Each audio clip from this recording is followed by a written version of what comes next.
2시간 전에 마감한 트레이더가 생생하게 전하는 글로벌 마켓 리뷰 델타1입니다. 우리 시장은 작은 갭다운이 나왔습니다만 외국인들이 선물 매도를 이기지 못하고 종가 저가로 처박혔는데요. 하지만 방금 마감한 해외 시장은 다행히 변동성이 빠지면서 지수도 빠지고 변동성도 함께 빠지는 단기 지수 저점 신호가 나오게 되었습니다. 시장 어떻게 보고 있는지, 대응 전략은 무엇인지 이야기해 봅니다. 먼저 아시아 세션 갑니다.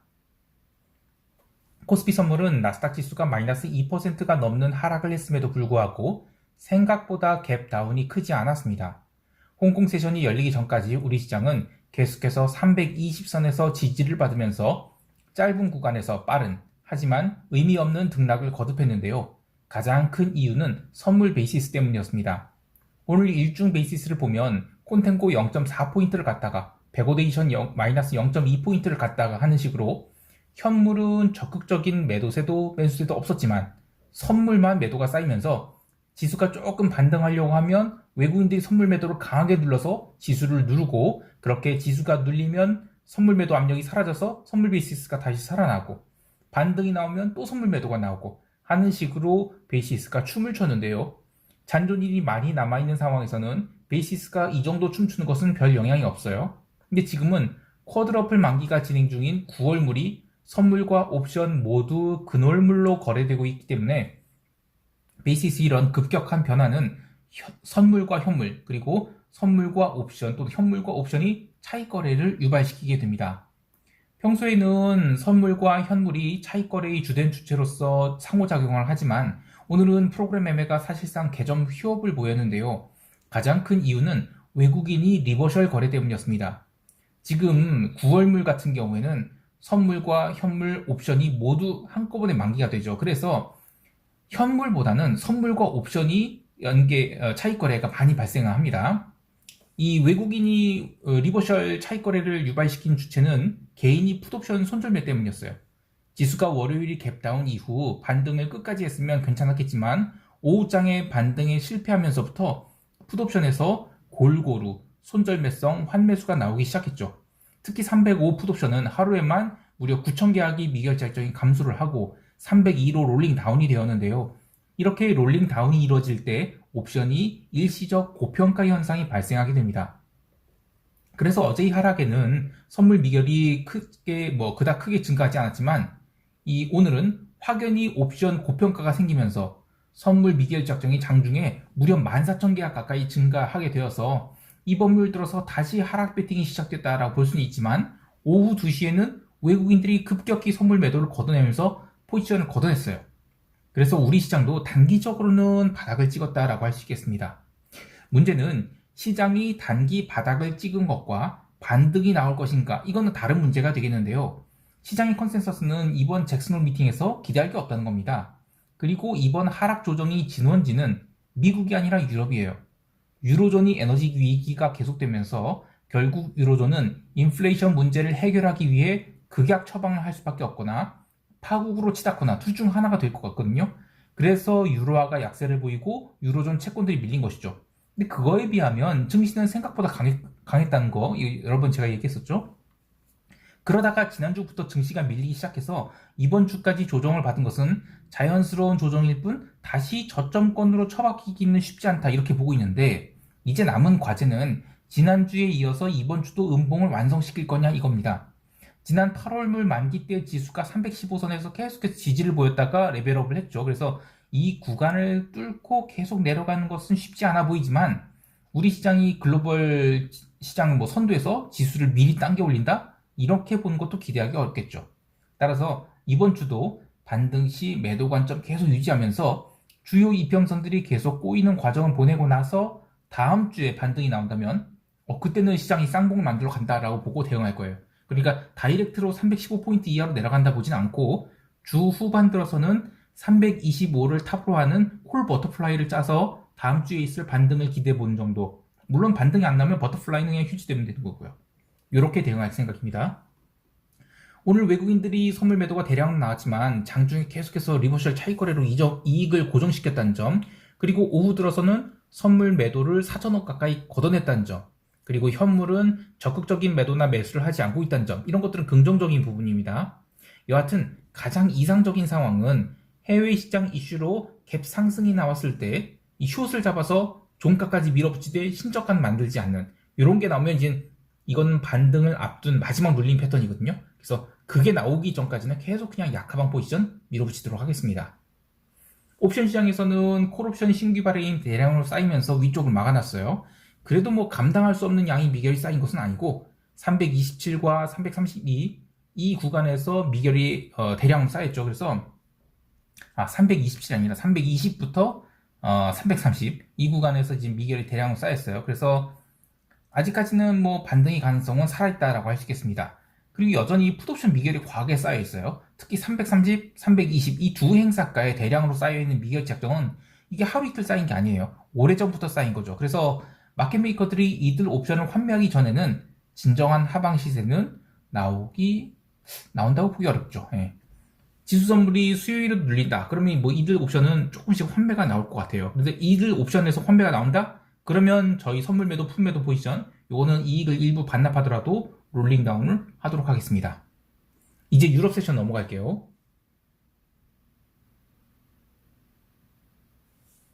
월요일이 유럽 시장 이슈는 유로 달러의 패리티였어요. 근데 그 원인이 과연 에너지 가격, 그러니까 천연가스 가격이라든지 뭐 전력 가격, 이게 뭐 신고가 계속 갱신해서 그런 건가, 이런 자문을 해봤는데 오늘은 드디어 가스 가격도 전력 가격도 제법 하락을 했죠. 요게 이제 그 저머니 그 베이스로드 원먼스 이전 그 전력 가격인데 어제 이제 고점을 치고 밀렸어요. 그리고 요거가 이제 천연가스 가격이죠. 천연가스 가격도 이제 월요일날 고점 치고 크게 밀렸습니다. 자, 그런데 이렇게 되면 한숨은 돌리게 돼요. 하지만 이 증시가 오전에 반등을 했다가 다 되돌려줬거든요. 사실 증시보다 진짜 문제는 채권 시장입니다. 오늘 유럽 국채는 오늘도 급락을 했어요. 그래서 미국 세션 시작할 때 이탈리아 국채 10년물은 3.7%까지 상승했죠. 이탈리아 국채가 지금 6거래일 연속 음봉이 이어지고 있는데 오늘도 이탈리아 국채 매도 이익 실현을 했습니다. 그래서 이제 수분계약만 남겼어요. 이 유로존이 진짜 문제는 이 천수산 농사를 짓고 있는 겁니다. 에너지 가격이 상승을 뭐 주도적으로 해결할 방법이 없어요. 그나마 뭐 주말에 독일에 비가 와갖고 라인강 수위가 올라가서 뭐 숨통이 튀었다 뭐 이 정도라고 하는데 진정한 해결책은 역시 러시아의 천연가스 목리가 마무리되어야 되는 거죠. 근데 이게 그렇게 쉽게 해결될 수 있는 문제는 아니죠. 또 카더라 뉴스에 의하면 뭐 지금 러시아가 또 핵을 쓴다 뭐 이런 얘기도 나오는데 어쨌든 지금 금리를 올린다 해서 과연 인플레이션이 통제될 것인가? 그럴 가능성이 희박하다는 거죠. 그래서 지금 유로가 약세를 보이는 것이고 유로존 채권이 박살나는 겁니다. 자, 그런데 그동안에 TPI 같은 대책을 내놓으면서 유로존이 채권 스프레드 확대를 어떻게든 막겠다고 했는데 지금처럼 유로존 국채가 뭐 통으로 무너진다. 이건 대책이 없죠. 근데 이 부분이 어느 정도 예견된 일이었던 게 이 TPI 부작용은 스프레드 확대는 어떻게든 물리적으로 막을 수 있어도 자, 그럼 퍼스트티어 국채는 하락을 막을 수 없는 거죠. 그래서 저는 어제 유로화가 페리티까지 하락을 했다 해도 이거 유로화 반등 보면 안 된다. 유로화는 뭐 쌍바닥, 그러니까 달러 인덱스의 더블탑이 아니라 저는 유로화가 그냥 멸망으로 가는 코스를 탔다고 보고 있어요.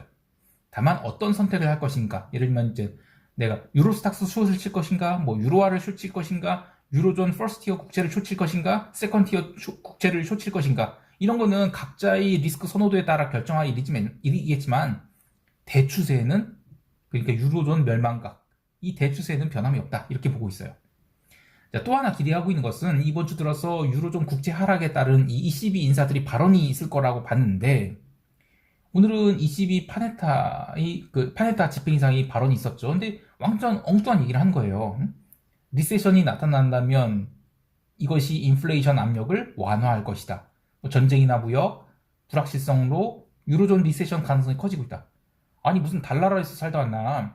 금리가 이렇게 쳐 올라가고 있는데 무슨 리세션 가능성이 커지고 있어요. 지금 리세션 온 거지 뭐. 이런 걸 보면 영국은 그나마 리세션 빠르게 인정하고 있어서 주가가 그렇게 버티고 있는 게 아닌가 싶기도 합니다. 물론 영국은 나름 경기 방어주가 많아요. 그런 것도 있고요. 경제 지표로는 제조업 서비스 PMI 발표가 있었어요. 유로존 제조업 PMI는 그나마 이 컨센서스를 약간 상회한 등 뭐 나쁘진 않았습니다. 그런데 서비스업 PMI가 폭망한 것이 눈에 띄어요. 이번 여름 휴가 시즌에 유로존 서비스업 경기가 안 좋았다는 것은 그만큼 유럽이 소비 환경이 폭폭하다는 것이 되겠는데, 이런데도 리세션 가능성이 있다? 이건 뒷북이죠. 참고로 최근 들어서 금리가 빠르게 상승하면서 이 무브 인덱스, 요게 이제 멸치증권, 거기서 이제 발표하는 이제 그 채권이 변동성 지수인데, 이게 이제 어제 이제 133.85까지 이제 왔어요. 지난 6월에 이 금리 고점, 여기까지, 이게 이제 금리 고점 찍었을 때 이제 무브 인덱스가 여기까지 올라온 거거든요. 자, 그런데 이제 채권 가격은 이제 절반밖에 안 올랐어요. 그래서 저는 이번에 그 금리가 신고가를 찍는다 하더라도 무브 인덱스를 돌파하기는 어렵다 이렇게 보고 있습니다. 그래서 저는 금리 인상이 어느 정도는 속도 조절을 할 수 있다 이렇게 보고 있고요. 그리고 지금 최근에 금리 상승이 유로존 이슈 때문에 발생한 것이죠. 그래서 미국이 금리 상승은 약간은 오버액션일 수도 있다고 봐요. 그래서 이번 잭슨홀 미팅에서 이 금리가 급격한 변화를 보일 가능성보다는 이 정도면 그냥 금리가 대충 단기 고점을 찍었다 이렇게 보고 대응하는 것이 좋겠어요. 상품 시장에서는 기름 가격이 폭등을 해서 브렌트가 100달러를 넘겨서 마감을 했습니다. 전일 이 사우디 석유 장관인 압둘 아지즈 빈 살만 왕자가 시장에 구두 개입을 했죠. 선물 시장이 극단적인 유동성 부족으로 현물 시장이 상황을 제대로 반영하지 못하고 있다 이렇게 하면서 유가가 이 87달러에서 스트레이트로 90달러로, 그리고 어제는 94달러까지 상승했는데요. 수요일에 원유 재고 발표가 있죠. 지난주 원유 재고가 무려 700만 배럴 급감한 것으로 나왔는데, 재고 감소가 또 나온다고 하면 유가는 레벨업을 할 수가 있겠습니다. 물론 저는 여전히 유가는 85에서 95달러 박스권 장세를 지속할 것으로 보는데요. 재고 발표 후 95달러 넘기게 된다. 그러면 저는 원유 시장 마감 무렵인 목요일 새벽 2시 이후로 기름의 단기 숏을 보고 기름 콜옵션 매도를 쌓도록 하겠습니다. 그리고 이제 구리 숏에 물려있는 이야기를 해보면, 구리는 LME 창고에 재고가 부족하다 이런 이야기와 함께 독일이나 중국이 구리 재련 업체들이 전력 부족으로 생산을 못하고 있다 뭐 이런 얘기도 있어요. 근데 그 이야기는 한편으로는 구리 쇼티지 이야기도 있지만 산업 전반의 구리 수요가 함께 떨어지고 있다 이렇게 보는 것이 타당하다고 봐요. 그래서 저는 리세션 필연적이다. 그리고 구리에 대해서는 숏을 쌓아야 된다 이렇게 보는데, 오늘 유로화가 강하게 반등을 했었죠. 물론 이제 종가에는 다시 이제 그 페리티를 깼습니다만, 구리가 이제 LME 세션에서 톤당 8,200달러로 넘어갔어요. 근데 물론 터치하고 나서 다시 내려와서 8,120달러까지 밀렸는데 계속해서 상승할 모멘텀은 없다고 보고 있어요. 그래서 저는 8,000달러 내외의 등락을 거듭하다가 방향성을 잡을 것으로 보고요. 계속해서 뭐 8,000달러 이상에서는 매도 관점, 그리고 그 이하에서는 조금 수량을 줄이는 식으로 대응하도록 하겠습니다. 자, 이제 미국 세션 넘어갈게요.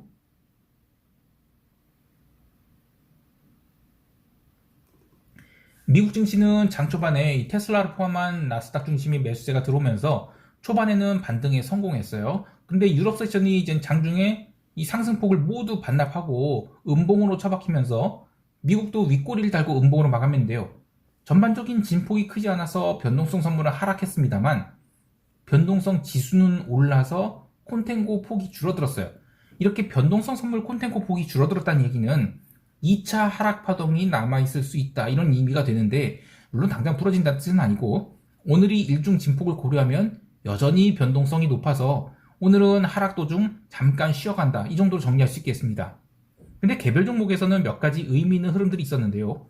준비디오가 무려 마이너스 16.56% 급락을 했죠. 뭐 소배 판매 감소라는 헤드라인이 떴는데, 문제는 이 가격이 지난 5월 12일에 기록한 79달러 저점과 별 차이 안 나는 거예요. 이렇게 되면 이런 어깨에 뽕이 아직도 남아있는 주식이 2차 하락을 하겠다 이런 신호가 되는 것 같아서 걱정이 됩니다. 또 트위터는 내부 고발자에 의한 개인정보 보안이 심각한 결함 뭐 이런 이야기가 나오면서 급락을 했는데, 이런 식으로 계속해서 악재를 큰 갭으로 반영한다는 것은 시장이 건강이 나빠지고 있다는 증거예요. 참고로 이 헤지펀드들이 롱숏을 할 때 개별 종목의 숏 포지션을 잡게 되면 인덱스는 롱을 잡든지 또는 뭐 피어그룹 내 탑픽 종목을 롱을 잡아서 포지션을 끌고 가다가 이벤트 딱 발생했어요. 그럼 일부러 시가를 갭으로 확 밀어버립니다. 그래서 바닥에서 가격을 형성시키고 조져요. 이때 시장이 강세장이다. 그러면 초반이 매도 물량을 모두 소화해내고 하루 종일 튀어올라서 나중에는 쇼친 애들이 아이고 이거 잘못 걸렸다고 나머지를 바쁘게 털어내게 됐는데 약세장이면 정반대죠. 그러니까 시가 갭이 크게 나오는 것도 그렇지만 갭 다운한 것을 제대로 반등하지 못하고 계속해서 매도가 쏟아져 나와서 갭 다운에 추가로 음봉이 나오게 됩니다. 이렇게 되면 그 다음날 또 하락이 나올 가능성이 크고 그렇게 하락이 나오는 과정에서 오후쯤 되어야 다른 애들이 투매하는 상황에서 공매도를 조금씩 걷어내요. 그렇게 눌린 주가는 이제는 기껏해야 마켓 퍼포먼스 수준에서 밖에 움직이지 않죠. 그러면 자연히 시장에서 잊혀지게 됩니다. 같은 관점에서 보면 스냅이라든지 메타 플랫폼스 같은 주식이 줄줄 밀리고 있는 것도 상당히 부정적인 신호가 되겠습니다. 자, 이제 시장 총평하면서 대응 전략 이야기할게요.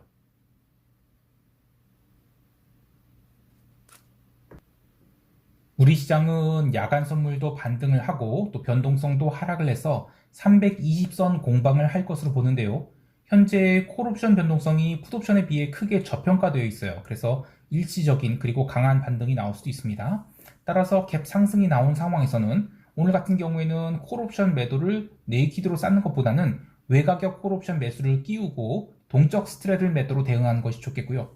기존이 풋옵션 매도분에 대해서는 시장이 과하게 반등하게 되면 수량 조절을 좀 어느 정도 하면서 부분적으로 이익 실현을 하도록 하겠습니다. 아직 주식을 매수하기에 적절한 타이밍은 아니라고 보는데요. 하지만 아시아 세션에서 홍콩 증시가 지금 선물 옵션 만기를 코앞에 두고 있어서요. 그래서 일시적인 강한 방향성이 10시 30분 기점으로 나올 수 있다고 봅니다. 그래서 그 방향이 위든 아래든 우리 시장에 어느 정도 영향을 줄 수 있다고 보고요. 그래서 9시 30분 이전에